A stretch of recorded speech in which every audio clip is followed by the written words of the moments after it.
नमस्कार साथियों, कैसे हैं आप लोग। आशा करती हूँ आप लोग बहुत बढ़िया होंगे। तो दोस्तों, आज मैं लेकर आ चुकी हूँ बिहार एसआई दरोगा का प्रीवियस ईयर का क्वेश्चन। ये है क्वेश्चन आपका 2021 का। एग्जाम हुआ था 24/4/2022 को। ठीक है, तो चलिए स्टार्ट करते हैं।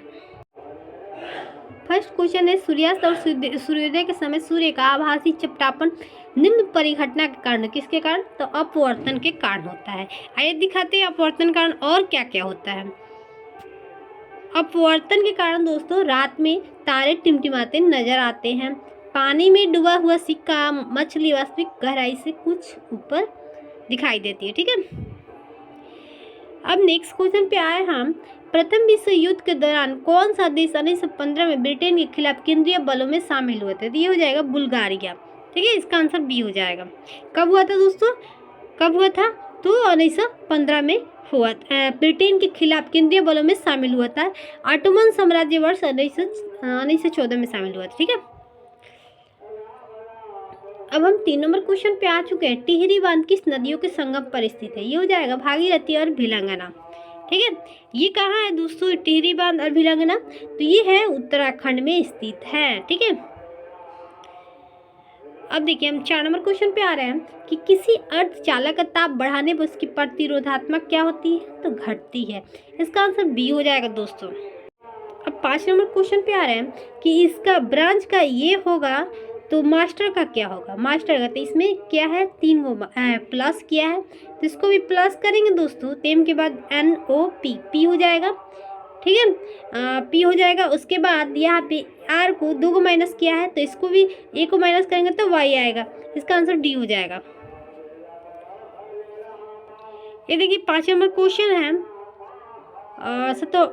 5 सेमी भुजा वाले घन की सभी सतहों को पेंट किया गया है। 1 - 1 सेमी वाले घनों छोटे घनों को काटा गया। कितने घने ऐसे जिसके 2 फलक पेंट किए हुए हैं? तो कितना है? 36। ठीक है, 36 होंगे। कैसे होगा? तो देखिए यहाँ बताया जिसका एक फलक रंगा हुआ है 6n - 2। ठीक है, जिसके 2 फलक रंगा हुआ तो मतलब 6 दूनी 12। n - 1 जिसके 3 फलक था 8। ठीक है, तो हमेशा 8 आगे देखते हैं। कुछ यहाँ भी दिया है कि अतः ऐसे घनों की संख्या जिसमें 2 फलक रंगा गया है। तो ये क्या किया है, 5 में से माइनस कर दिया है 2, क्योंकि कोष्ठ वालों को मान्य रहता है। तो 12 5 में से 2 जाएगा तो 3 आएगा, ये रहेगा 12, तो बढ़ती है 36। इसका आंसर 36 आ जाएगा। चलते हैं नेक्स्ट क्वेश्चन पे दोस्तों। अब कह रहे हैं यहाँ पे कि निम्नलिखित में से न्यूनतम संख्या कौन सी है, मतलब सबसे छोटी संख्या कौन सी है? आइए दिखाते हैं आपको दोस्तों। यहाँ पे तो यहाँ पे दोस्तों ये हो जाएगा 140 से ही क्यों माइनस किया गया है? हम तो ये देखिए अपना अपना विधि होता है दोस्तों। सबसे छोटी संख्या 7/11 लिखा है ना। लेकिन हम लोग कैसे बनाते हैं दोस्तों, इसको ये अजीब अलग तरीके से बनाया है। ठीक है, इसको मैं विस्तार से बताऊंगी। अभी थोड़ा बहुत बता दे रही हूँ। तो इसको हम लोग 11 से मतलब भाग लगाकर साथ में और ये क्या दशमलव विधि से बनाते हैं। ठीक है, इसका आंसर ए हो जाएगा। ठीक है, चलते हैं नेक्स्ट क्वेश्चन पे। इसको हम अपनी भाषा में लेकर आएंगे आप लोगों को। ठीक है, 8 नंबर क्वेश्चन है। 1799 में टिप्पू सुल्तान की मृत्यु के उपरांत मैसूर के राजा किसे बनाया गया? तो किसे बनाया गया? कृष्णराज तृतीय को बनाया गया। ठीक है, अब आ रहा है 9 नंबर। क्वाजाइट का रासायनिक नाम क्या है? तो सोडियम सिलिकेट है दोस्तों। इसका आंसर ए हो जाएगा। अब 10 नंबर क्वेश्चन आ रहा है कि प्रत्येक राज्य की राज्यसभा के लिए चुने जाने वाले सदस्य की संख्या किस अनुसूची द्वारा निर्धारित किया जाता है? तो ये हो जाएगा 4थी अनुसूची के अंतर्गत। ठीक है, अब 11 नंबर 5 से 40 के गुणनखंडों की कुल संख्या कितनी है? तो 24 हो गई। इसका आंसर 12 नंबर क्वेश्चन है। जालियांवाला बाग की घटना किस वर्ष घटित हुई थी? कब हुआ था? तो 1919 में। ठीक है, जालियांवाला बाग की घटना 13 अप्रैल 1919 को घटित हुई थी। जालियांवाला बाग अमृतसर पंजाब में स्थित है। अब यहाँ आ रहा 13 नंबर क्वेश्चन। बांग्लादेश एक स्वतंत्र राष्ट्र कब बना? तो 1971 में बना था। ठीक है, यहाँ पे बांग्लादेश 1971 में एक स्वतंत्र राष्ट्र बना। इससे पूर्व यह पूर्वी पाकिस्तान के रूप में पाकिस्तान का भाग था। अब आ रहे 14 नंबर क्वेश्चन। कि निम्नलिखित में से किसमें चांदी नहीं है? तो जर्मन सिल्वर में चांदी नहीं है। ठीक है, अब 15 नंबर क्वेश्चन आ रहा है कि निम्नलिखित में से कौन से एंजाइम मानव शरीर में स्टार्च के पाचन से संबंधित है? ये हो जाएगा एमाइलेज। ठीक है, इसका आंसर सी हो जाएगा। यहाँ भी दे रहा है कि एमाइलेज एंजाइम स्टार्च की पाचन से संबंधित है, जो अग्नाशय रस का एक भाग है। एमाइलेज स्टार्च का अपघटन करके उसे ग्लूकोज में परिवर्तित कर देता है। ठीक है, अब 16 नंबर कह रहा है कि 25% छूट दिए जाने पर राज्य ने एक शर्ट खरीदी। 20% की बचत की। छूट से पहले शर्ट का मूल्य कितना था? तो कितना था दोस्तों? आइए विस्तार से देख लेते हैं उसको। तो यहाँ पे दे रहा है छूट से पहले शर्ट का मूल्य अंकित मूल्य होगा। अंकित मूल्य का 25% बराबर 20 रुपये, यानी अंकित मूल्य का 100% बराबर 20 गुने 20/25 गुने 100। अब इसको कटाएंगे दोस्तों तो 25 चौके 100 और 20 चौके 80, यानी एक शर्ट का मूल्य 80 रुपये आ गया है ना। चलते हैं नेक्स्ट क्वेश्चन पे दोस्तों। यहाँ पे दे रहा है कि निम्नलिखित को मिलान कीजिए। दोस्तों ये बड़ा क्वेश्चन है, इसका आंसर सी हो जाएगा दोस्तों। ठीक है, चलते हैं नेक्स्ट क्वेश्चन पे दोस्तों। अब यहाँ पे आ रहा है 18 नंबर, हमारे देश में निम्नलिखित में से कौन सी गेहूं के अर्धवाहन एवं ऊंच वाली किस्म है? तो चलिए बताते हैं दोस्तों, इसका आंसर हो जाएगा विद्या। ठीक है, चलते हैं नेक्स्ट क्वेश्चन पे। अब हम 19 नंबर क्वेश्चन पे आ गए कि इंट्रीगल कोच फैक्ट्री कहाँ स्थित है? कहाँ है? पेरुम्बर में स्थित है। दोस्तों इसका आंसर सी हो जाएगा, है ना। यहाँ भी दे रहे इंट्रीगल कोच फैक्ट्री पेरुम्बर चेन्नई में स्थित है। इसका उद्घाटन पंडित जवाहरलाल नेहरू ने 2 अक्टूबर 1955 को किए थे। ठीक है, पेरुम्बर कहाँ है दोस्तों? चेन्नई में स्थित है ना। कब हुआ था इसका उद्घाटन? तो 2 अक्टूबर 1955 में हुआ था। किसके द्वारा? तो पंडित जवाहरलाल नेहरू द्वारा। अब 20 नंबर क्वेश्चन आ रहा है कि निम्नलिखित में से कौन से प्रधानमंत्री ने राज्य के मुख्यमंत्री के रूप में कार्य नहीं किए? तो कौन कार्य नहीं किए? तो चंद्रशेखर ने कार्य नहीं किए। चंद्रशेखर ने प्रधानमंत्री के रूप में कार्य किया है। प्रधानमंत्री के रूप में कार्य किया है यहाँ पे, जबकि राज्य के मुख्यमंत्री के रूप में कार्य नहीं किए। वहीं चरण सिंह उत्तर प्रदेश के पीएन नरसिम्हा राव मतलब चरण सिंह उत्तर प्रदेश के मुख्यमंत्री बने, पीवी नरसिम्हा राव आंध्र प्रदेश के बने और एजी चड्डा कर्नाटक के मुख्यमंत्री के रूप में कार्य किए। बाकी चंद्रशेखर जो थे वो मुख्यमंत्री नहीं बने थे। अब नेक्स्ट क्वेश्चन पे हम आ गए। क्लोरोजाइलिनाल टर्पीनिऑल का मिश्रण किस रूप में होता है? तो रोगाणु रोधक के रूप में होता है। अब ये देखिए मैथ का क्वेश्चन है दोस्तों। ऐसा मैथ अगर आप लोग नहीं पढ़े तो जाकर पढ़ लीजिएगा। मैं आयु संबंधी क्वेश्चन आप लोग को पढ़ा चुकी हूँ। अब बहुत ईजी है। ये देखिए पिता और पुत्र का आयु का अनुपात 3:1 है। उनकी आयु का गुणनफल 147 है। तो 5 वर्ष बाद उनकी आयु का अनुपात कितना होगा? अब यहाँ पे दोस्तों यहाँ पे 1 मिनट, पिता पुत्र 3:1। ठीक है, अब कह रहे गुणनफल, तो 3 में 1 से गुना कर दोगे तो क्या आ जाएगा? 3 आ जाएगा। इक्वल टू, यहाँ पे इक्वल टू देंगे, 147 लिखेंगे। ठीक है, अब कटा देंगे तो 3 चौके 12 और 3 27। अब कह रहा है कि 5 वर्ष बाद उनकी आयु का अनुपात कितना होगा? 5 वर्ष बाद उनकी आयु का अनुपात पूछ रहा है, तो हम लोग क्या करेंगे? आयु तो 49 वर्ष आ रहा है ना, 49 वर्ष आ रहा है। 3 और 27, 49 में हम लोग 3 से गुना करेंगे।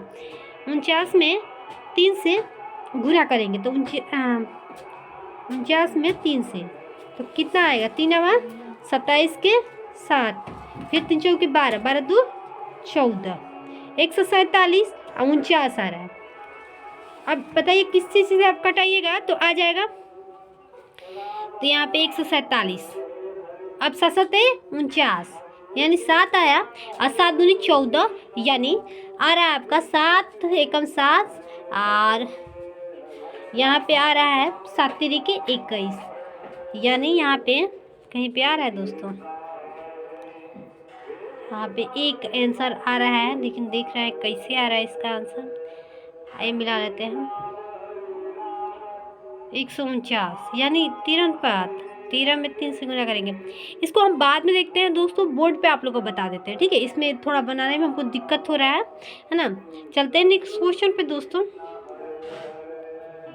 यहाँ भी दे रहा है 23 नंबर क्वेश्चन कि कौन सा जीवाणु बैक्टीरिया दूध को दही में परिवर्तित कर देता है। तो ये हो जाएगा लैक्टिक एसिड बैक्टीरिया, ठीक है, यही आंसर हो जाएगा इसका।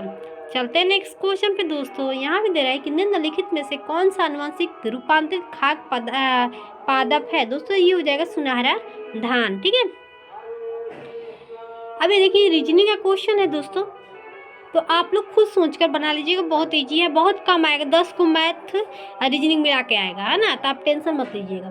26 नंबर है कि परमाणु रिएक्टर में ग्रेफाइट का प्रयोग किस रूप में किया जाता है। तो मंदक के रूप में किया जाता है, ठीक है।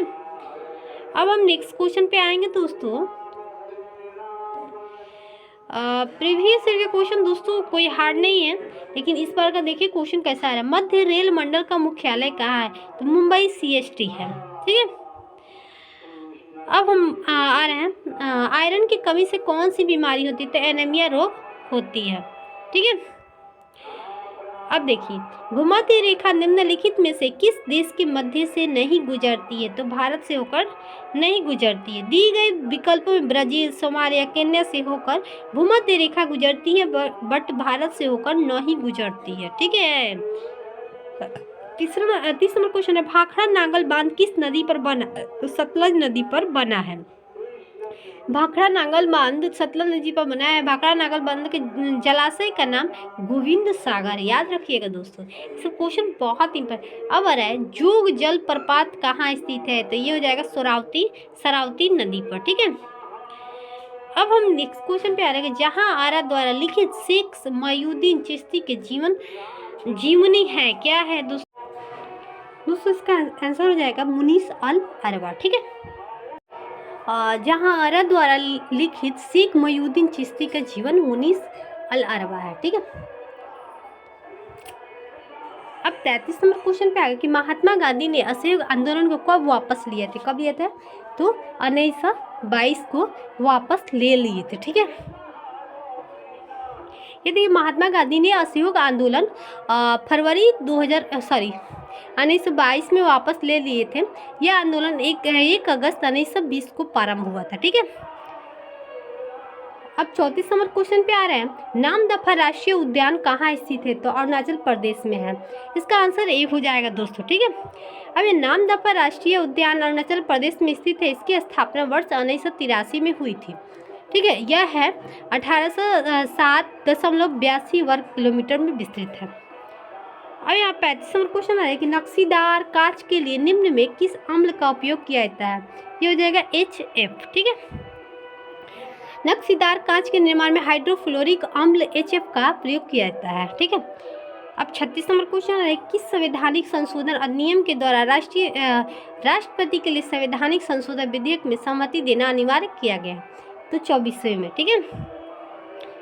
24वें संवैधानिक संशोधन 1971 द्वारा राष्ट्रपति के लिए संवैधानिक संशोधन विधेयक में सहमति देना अनिवार्य किया गया है, ठीक है। अब 37 नंबर क्वेश्चन पे आ गए सोन नदी का उद्गम स्थल क्या है। ये हो जाएगा अमरकंटक, ठीक है। इसका आंसर बी हो जाएगा दोस्तों। अब यहाँ दे रहा है कि किसी वर्ग की भुजा का माप लेते हैं। दोस्तों बहुत इजी है, आप लोग टेंशन मत लीजिएगा, मैथ आसान आएगा, रीजनिंग भी आसान आएगा। देख रहे हैं प्रीवियस ईयर का क्वेश्चन आप लोग देख ही रहे हो, तो आसान है, इसका टेंशन मत लीजिएगा, आप लोग से आराम से बन जाएगा। तो इसका आंसर डी हो जाएगा दोस्तों। आप लोग को मैं बोर्ड पर बनाऊँगी क्योंकि यहाँ पर बनाने में बहुत प्रॉब्लम हो रही है ना। तो आप लोग आंसर देख लीजिएगा, बनाने की कोशिश भी कीजिएगा। यहाँ पे आ रहा है 39 नंबर क्वेश्चन पुग्गा घाट स्थित है। तो कहाँ है। तो लद्दाख में है दोस्तों। इसका आंसर ये हो जाएगा पुग्गा घाट लद्दाख में स्थित है। यह भूतापीय ऊर्जा के लिए प्रसिद्ध है। अब आ रहा है 40 नंबर कि कौन सा जनपद 6ठी से 4ठी शताब्दी ईसा पूर्व के मध्य सबसे शक्तिशाली महाजनपद बना। तो ये हो जाएगा मगध। ठीक है। मगध जनपद 6ठी से 4ठी शताब्दी ईसा पूर्व के मध्य सबसे शक्तिशाली महाजनपद बना। आगे चलकर मगध मौर्य साम्राज्य के रूप में परिवर्तित हुआ। अब आ रहा है 41 नंबर क्वेश्चन कि बंगाल में अमला का अधिकारी होता था। कौन होता था? जमींदार होता था। ठीक है। अब आ रहे हैं 42 मुर्रा नस्ल है, किसका है? तो भैंस का है दोस्तों, इसका आंसर बी हो जाएगा। मुर्रा भैंस का नस्ल है। यह मुख्यतः हरियाणा और पंजाब में संबंधित है। दोस्तों इससे क्वेश्चन अब हमारे 1946 में भारत आए कैबिनेट मिशन में कितने सदस्य थे? तो ये हो जाएगा 3 सदस्य थे। ठीक है, यहाँ पे 3 सदस्य थे। 1946 में कैबिनेट मिशन में 3 सदस्य थे, पैथिक, लॉरेंस, स्टूफोर्ड, केप्स और एलेक्जेंडर। ठीक है। 44 नंबर क्वेश्चन पे आ रहे हैं कि निम्नलिखित में से कौन सा अकबर के काल का भूमि का वर्गीकरण नहीं है? तो जरीब। ठीक है, बाकी सब है, पूलज है, फिरौती है, बंजर है। ठीक है, ठीक है, वर्गीकरण नहीं है। अब यहाँ पे आ रहा है कि जैन धर्म के 23वां तीर्थंकर कौन थे? तो कौन थे? तो पसर्वनाथ थे। ठीक है। अब आ रहा है हम लोग सीमा सड़क संगठन की स्थापना कब की गई थी? तो 1960 में की गई थी। ठीक है। अंकलेश्वर स्थित है, तो कहाँ स्थित है दोस्तों? गुजरात में स्थित है, याद रखिएगा दोस्तों। अंकलेश्वर गुजरात में स्थित पेट्रोलियम खनिज तेल उत्पादन का केंद्र है। ठीक है, बहुत सोचता है मंदिर का दोस्तों, ये मंदिर नहीं है, प्लस में ये पेट्रोलियम खनिज तेल का उत्पादन है, अंकलेश्वर गुजरात में स्थित है। अब 48 नंबर क्वेश्चन पे आ रहे हैं कि अवध राज्य का अंतिम शासक कौन था? तो ये हो जाएगा वजीद अली शाह। इसका आंसर ये हो जाएगा दोस्तों। इसकी राजधानी जो थी लखनऊ थी। ठीक है। ये देखिए दोस्तों 49 नंबर है कि भीग वेग से गतिमान वस्तु के गतिज ऊर्जा के है। यदि वेग का प्रारंभिक वेग 1/3 गुना घटा दे तो गतिज का क्या हो जाएगा? तो दोस्तों k/9 हो जाएगा। ठीक है। अब यहाँ पे आ रहा है दोस्तों भिलाई, दुर्गापुर, राउरकेला में इस्पात संयंत्र का निर्माण किस पंचवर्षीय योजना में किया गया था? द्वितीय, याद होगा आपको। यहाँ पे दिया है यहाँ पे राउरकेला इस्पातों का निर्माण तृतीय पंचवर्षीय में किया। भिलाई छत्तीसगढ़ में है, दुर्गापुर पश्चिम बंगाल में है, दुर्गा पूजा मतलब पश्चिम बंगाल, राउरकेला उड़ीसा में स्थित है। अब यहाँ पे 51 नंबर क्वेश्चन है कि निम्नलिखित में से कौन सी धातु केवल पराबैंगनी तरंगों के प्रतिक्रिया में अपने पृष्ठ से इलेक्ट्रॉनिक उत्सर्जित करता है? तो हो जाएगा जिंक। ठीक है, जिंक धातु में जब पराबैंगनी तरंगों की प्रतिक्रिया होती है तो जिंक के पृष्ठ से इलेक्ट्रॉन का उत्सर्जन होता है, इसे तापीय उत्सर्जन कहते हैं। ठीक है। अब ये रीजनिंग का क्वेश्चन है, आप लोग खुद बना लीजिएगा दोस्तों। अब हम आ चुके हैं, देखिए मैथ और रीजनिंग का 10 क्वेश्चन रहेगा, तो आप लोग बनाने की कोशिश कीजिएगा। नहीं बनेगा तो मैं खुद बोर्ड पे आऊँगी, बताऊँगी, क्योंकि यहाँ पे बताने को समझ में नहीं आ रहा कैसे समझा है। वर्ल्ड इकोनॉमी आउटलुक का प्रकाशन निम्नलिखित में से किस संस्था द्वारा किया जाता है? तो अंतर्राष्ट्रीय मुद्रा कोष द्वारा किया जाता है। ठीक है। यहाँ भी आ रहा है दोस्तों 56 नंबर, वह क्रिया जिसमें एक आर्किड अधिपादप की तरह एक वृक्ष पर आता है क्या कहलाता है? तो सहभोजिता कहलाता है। दोस्तों इसका आंसर बी हो जाएगा। आर्किड के अधिपादप की तरह किसी वृक्ष पे उगना सहभोजिता का उदाहरण है। सहभोजिता एक जाति को लाभ होता है तो दूसरे जाति के ना लाभ होता है ना हानि होता है। अब हम आ चुके हैं 57 नंबर क्वेश्चन पे, प्राचीन भारत में वनवासी किस नाम से जानते हैं? तो निषाद के नाम से जाना जाते हैं। अब हम 58 नंबर क्वेश्चन पे आ रहे हैं कि भारत के निम्नलिखित में से किस राज्य में डेंसा दर्रा स्थित है? दोस्तों हिमाचल प्रदेश में स्थित है। ठीक है, यहाँ पे डेंसा दर्रा हिमाचल प्रदेश के हिमालय क्षेत्र में स्थित है। यह कुल्लू और स्पीति मध्य में स्थित है। अब हम चले आए नेक्स्ट क्वेश्चन पे। यहाँ पे 59 नंबर क्वेश्चन, निम्नलिखित में से किस पादप की परागण एलर्जी कारक है? ये हो जाएगा पैथोनियम। ठीक है, इसका आंसर बी हो जाएगा।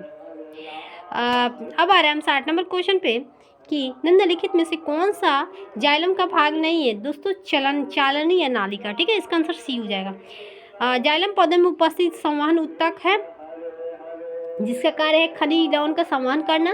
इसका निम्न भाग होता है वाहिका तंतु। ठीक है, अंचाली में जाइलम का भाग ना होकर फ्लोएम का भाग होता है। ठीक है। अब यहाँ पे आ रहे हैं हम लोग कि निम्नलिखित में से कौन सा क्षेत्र भारत की जैव विविधता अंतरिक्ष क्षेत्र के प्रतिनिधित्व करता है? दोस्तों ये हो जाएगा पश्चिमी घाट, याद रखिएगा दोस्तों। यहाँ पे पश्चिमी घाट में भारत के जैव विविधता अंतरिक्ष क्षेत्र का प्रतिनिधित्व करता है। ठीक है, देखिए दोस्तों ये क्वेश्चन बहुत इंपॉर्टेंट है। कैपोलैक्ट्स का प्रयोग किसके निर्माण के लिए किया जाता है? तो ये हो जाएगा नायलॉन 6 के। अब हम आ रहे हैं नेक्स्ट क्वेश्चन पे कि एथलीट कप किस खेल से संबंधित है। दोस्तों हो जाएगा टेबल टेनिस से संबंधित है। ठीक है, अब आ रहे हैं हस्तिनापुर का उत्खनन के मध्य हुआ था। क्या हुआ था, कब हुआ था, तो 1950 से 52 के बीच हुआ था। ठीक है, 65 नंबर क्वेश्चन पे आ रहे हैं कि निम्नलिखित में से किस लेंस का उपयोग करके मानव आंख का मायोपिया समस्या को ठीक किया जा सकता है। तो अवतल लेंस का उपयोग करके। ठीक है, जिसमें रोगी को ये लेंस क्या है, निकट दृष्टि कहा है। मायोपिया को निकट दृष्टि दोष कहा है, जिसमें रोगी को दूर की वस्तु दिखाई नहीं देती है, नज़दीक की वस्तु दिखाई देती है। इसके उपचार के लिए अवतल लेंस का प्रयोग किया जाता है। ठीक है, ये देखिए दोस्तों, ये है आपका मैथ का क्वेश्चन, तो आप लोग बनाने की कोशिश कीजिएगा।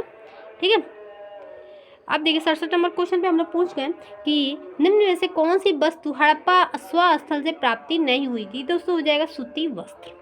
ठीक है, बाकी मिट्टी के गहने, सॉरी मिट्टी के बर्तन, गहने सब प्राप्त हुआ है, सूती वस्त्र प्राप्त नहीं हुआ है। अब 68 नंबर, निम्न श्रेणियों में कौन सी पश्चिमी घाट का भाग नहीं है। दोस्तों ये हो जाएगा कामेत, बाकी अन्नाई मुड्डी, पलनी, कदम सब है। ये कहाँ स्थित है दोस्तों, तो ये उत्तराखंड में स्थित है। ठीक है, अब हमारे 69 नंबर क्वेश्चन, किस वर्ष में केंद्र सरकार ने रेल बजट को आम बजट के साथ मिला दिया। तो कब मिलाया था, तो 2017 में। ठीक है, इसका आंसर डी हो जाएगा। अब हमारे 70 नंबर क्वेश्चन, कृष्णदेवराय ने अपनी माता के नाम पर विजयनगर नगर के समीप किस उपनगर की स्थापना की थी। तो नागलपुरम की स्थापना की थी। ठीक है, अब हमारे 71 नंबर, एक गैस CaO के साथ क्रिया करती है परंतु NaOCO3 के साथ नहीं, वह गैस कौन सी है, तो CO2 है दोस्तों। ठीक है, ये रीजनिंग का क्वेश्चन है दोस्तों। अब आ रहा 74 नंबर क्वेश्चन कि भारत के नियंत्रक महालेखा परीक्षक को उसके पद से हटाने की प्रक्रिया नियम किसके पास है, किसके पास रहता है दोस्तों। तो ये हो जाएगा दोस्तों, आप देख सकते हैं ये उच्चतम न्यायालय के न्यायाधीश के पास महालेखा परीक्षक को हटाने का नियंत्रण रहता है। ठीक है, यहाँ पे दे रहे भारत के नियंत्रक महालेखा परीक्षक उसको पद से हटाने की प्रक्रिया उच्चतम न्यायालय न्यायाधीश के समान है। इसकी नियुक्ति राष्ट्रपति द्वारा 148 अनुच्छेद में की जाती है। अब आ रहा है सेरीकल्चर का संबंध किससे है, तो रेशम से है। ठीक है, अब क्षेत्र में निम्नलिखित में से कौन सी विश्व के हानिकारक जलीय खरपतवार है, तो कौन सा है, तो आइचेनिया है। ठीक है, आइचेनिया एक हानिकारक जलीय खरपतवार है, जिसमें जलकुंभी भी कहा जाता है दोस्तों। ठीक है, अब हम आ रहे हैं नेक्स्ट क्वेश्चन पे 77 निम्न में से कौन सा देश सार्क का सदस्य नहीं है। तो ईरान है, बाकी नहीं है, बाकी भूटान है, अफगानिस्तान, सब इसका सदस्य है। ठीक है, इसका सार्क का 8 गो सदस्य है, भारत, पाकिस्तान, भूटान, नेपाल, बांग्लादेश, श्रीलंका, मालदीव और अफगानिस्तान। ठीक है, अब आ रहे हैं हम लोग 78 नंबर, किस मुगल सम्राट के शासनकाल में मुगल दरबार में चाहर, तस्लीम और जमीन बोझ लागू किए गए। ये हो जाएगा शाहजहां के समय। ठीक है, अब हम आ चुके हैं 79 नंबर क्वेश्चन, बौद्ध धर्म में उपदेश देने हेतु किस भाषा का प्रयोग किया जाता है। तो पल्ली भाषा का प्रयोग किया जाता है। ठीक है, ये देखिए दोस्तों, 24 घंटे एक दिन का कितना भाग है, तो 7/12। दोस्तों ऐसा क्वेश्चन पूछ देगा। ठीक है, देख रहे हैं आप कैसे बना हुआ है, आप लोग बनाने की कोशिश कीजिएगा। अब यहाँ आ रहे अनुचुंबकीय पदार्थ है, तो क्या है, तो चुंबक की ओर क्षीण बल द्वारा आकर्षित होते हैं। दोस्तों इसका आंसर डी हो जाएगा। ठीक है, अनुचुंबकीय वे पदार्थ है जो चुंबक की ओर एक कमजोर बल से आकर्षित होते हैं, जैसे एल्युमिनियम, सोडियम, ऑक्सीजन आदि। ठीक है, अब नेक्स्ट क्वेश्चन पे आ गए कि किस मौर्य स्तंभ के शीर्ष पर एक विशाल हाथी स्थापित है। हो जाएगा संकिसा स्तंभ पर। उसके बाद हम 83 नंबर क्वेश्चन पे आ रहे हैं कि पर्यावरण संरक्षण के बारे में जागरूकता फैलाने में सहायक पुस्तक साइलेंट स्प्रिंग के लेखक कौन है। ये हो जाएगा रेचल कार्सन। ठीक है दोस्तों, ये भी मैथ ही है, तो इसका आंसर सी हो जाएगा।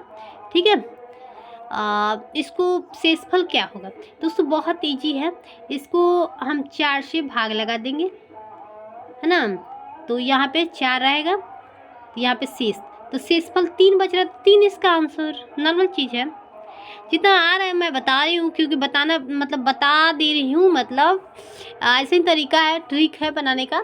और बाकी जो नहीं मतलब हो पा रहा है इस पर कैसे लिखा है तो दिक्कत है, तो मैं आप लोग को बोर्ड पे बताऊँगी। ओके, यहाँ पे आ रहा है 85 तिलैया बांध नदी पर स्थित, कौन सा नदी? बराकर नदी पर स्थित है तिलैया बांध, याद रखिएगा दोस्तों। तिलैया बांध बराकर नदी पर स्थित है, यह कोडरमा झारखंड में स्थित है। तिलैया बांध बराकर दामोदर की सहायक नदी है, ठीक है। अब आ रहा है यहाँ पे किस एक्ट के द्वारा भारत में ईस्ट इंडिया कंपनी के व्यापारिक एकाधिकार समाप्त कर दिए? तो ये हो जाएगा 813 के ईस्वी के चार्ल्स एक्ट के, ठीक है। इसका आंसर सी हो जाएगा दोस्तों, याद रखिएगा। 1813 में चार्ल्स एक्ट के द्वारा भारत में ईस्ट इंडिया कंपनी के व्यापारिक एकाधिकार समाप्त कर दिया गया था। 87 नंबर दे रहा है कि निम्नलिखित संख्या श्रेणी में अगली पद क्या होना चाहिए? तो इसका इतना हुआ, इसके बाद मतलब इसके बाद की डैश डैश दिया, यहाँ पे क्या होगा? इसका आंसर बी हो जाएगा दोस्तों। मैं इसको बोर्ड पे बताने की कोशिश करूँगी, ठीक है। तब तक आप लोग अपने अपने बनाइए और मिलाते जाइएगा कितना आप लोग का सही हो रहा है। बाद में आप लोग अपना अपना स्कोर भी बताइएगा, ठीक है। चलते हैं नेक्स्ट क्वेश्चन पे। यहाँ पे दे रहा है कोडरमा डैश डैश के खनन के लिए जाना है। किसके लिए जाना जाता है कोडरमा? तो अवरक के लिए जाना जाता है। इसका आंसर सी हो जाएगा। कोडरमा अवरक के खनन के लिए जाना जाता है। कोडरमा जो है झारखंड में स्थित है, याद रखिएगा दोस्तों, इसे भी क्वेश्चन उठा सकता है। अब यहाँ आ रहा है दोस्तों मिलाने के लिए, तो आइए इसको हम मिला लेते हैं, ठीक है। सामने सामने मिलाएंगे, है ना, आप लोगों को दिक्कत। यहाँ भी दे रहे 101 संशोधन किसके लिए हुआ है? तो वस्तु और सेवा के लिए लागू हुआ है। 102 किसके लिए हुआ है? तो राष्ट्रीय पिछड़ा वर्ग आयोग के संवैधानिक दर्जा के लिए, ठीक है। 103 नंबर किसके लिए होता है? 103 आर्थिक रूप से कमजोर वर्ग के लिए अधिकतम 10% आरक्षण की व्यवस्था की गई, मतलब EW जिसको हम बोलते हैं, वो किस संशोधन में आता है? तो 103 में आता है, याद रखिएगा दोस्तों। 104 किस में आएगा दोस्तों? तो लोकसभा में आंग्ल भारतीय समुदाय के लिए आरक्षित सीटों का प्रावधान को समाप्त करने के लिए। अब हम नेक्स्ट क्वेश्चन पे आ चुके हैं, 90 नंबर क्वेश्चन पे। निम्नलिखित में से कौन सा कथन परावर्ती धारा के लिए सही नहीं है? ये हो जाएगा सी, इसका परिणाम समान रहता है, बट परिणाम इसका समान नहीं होता है। बाकी ये सही है, ये सही है, ये सही है। परिवर्तित धारा इसी का परिणाम और दिशा दोनों बदलते रहता है। कहा है इसका परिणाम समान नहीं रहता है। ये देखिए दोस्तों, ये मैथ का क्वेश्चन है, आप लोग बनाने की कोशिश कीजिएगा। थोड़ी देर के लिए मैं छोड़ दे रही हूँ, आप लोग देख लीजिए, बनाने की कोशिश कीजिएगा। आप लोग अपना अपना स्कोर बताइएगा, ठीक है। चलते हैं नेक्स्ट क्वेश्चन पे दोस्तों। अब हम नेक्स्ट क्वेश्चन पे आ चुके हैं कि महात्मा गांधी के जीवनी के लेखक कौन है दोस्तों? तो ये है DG तेंदुलकर जी हैं, ठीक है। इसका आंसर ए हो जाएगा। महात्मा गांधी की जीवनी के लेखक DG तेंदुलकर है। उन्होंने महात्मा लाइफ ऑफ मोहनदास करमचंद गांधी शीर्षक से 8 भागों में यह पुस्तक लिखी है, याद रखिएगा दोस्तों। अब आ रहा है रेगुर मिट्टी किस नाम से जानी जाती है? तो ये हो जाएगा काली मिट्टी के नाम से जानी जाती है। रेगुर मिट्टी को काली मिट्टी के या स्वतः जुताई वाली मिट्टी के नाम से जाना जाता है। यह कपास की खेती के लिए प्रयुक्त है, ठीक है। अब अरे नमूरी बाघ अभयारण्य भारत किस राज्य में स्थित है? तो असम में स्थित है। इसका आंसर ये हो जाएगा। नमूरी बाघ अभयारण्य असम में स्थित है। यह 344 वर्ग किमी में विस्तृत है, ठीक है। ये रीजनिंग का क्वेश्चन है दोस्तों, कितना दिया है इसमें? अगर 20-25 को वहीं दे दिया है। अब ये दे रहा है कि भारत में मीठे पानी की सबसे बड़ी झील क्या है? तो वुलर झील है दोस्तों, याद रखिएगा। ये कहाँ स्थित है? तो जम्मू कश्मीर में स्थित है, ठीक है। अब नेक्स्ट क्वेश्चन पे आ रहे हैं कि आर्द्रतापूर्ण दिन में प्रातःकाल के समय यदि एक नरम तने वाले पादप के नीचे क्षैतिज दिशा में तीखे ब्लेड से काट दे तो कटे हुए तने पर द्रव की कुछ मात्रा ऊपर की ओर उठ आती है। इसका कारण क्या है? तो ये कारण है मूल दाब, ठीक है। इसका आंसर डी हो जाएगा, ठीक है। यदि किसी नरम तने वाले पादप को नीचे क्षैतिज दिशा में तीखे ब्लेड से काट दे तो कटे हुए भाग को द्रव ऊपर आने लगे, इसका मुख्य कारण होता है मूल दाब, ठीक है। अब हम नेक्स्ट क्वेश्चन पे आ गए। संतुलन काल के दौरान दीवान ए अर्ज का भाग किसका भाग है? तो सैंड का, ठीक है। इसका आंसर बी हो जाएगा। अब नेक्स्ट क्वेश्चन पे आए कि PT द्विपक्षीय अभ्यारण्य कहाँ स्थित है? तो लक्षद्वीप में स्थित है। अब हमारे 100 नंबर क्वेश्चन की लोकसभा में विपक्ष का नेता बनने के लिए कम से कम सदन की कुल सीटों में से कितनी सीट हासिल करनी पड़ती है? तो दोस्तों 1/10 सीटें हासिल करने पड़ती है, तब आप उसके सदस्य बन सकते हैं। विपक्ष नेता के सदन मतलब सदस्य बन सकते हैं, ठीक है। तो ये रहा दोस्तों मेरा बिहार एसआई का प्रीवियस ईयर का क्वेश्चन। तो आप लोग पढ़ लीजिएगा और अपना स्कोर बताइएगा। फिर मिलते हैं नेक्स्ट वीडियो में। बाय दोस्तों।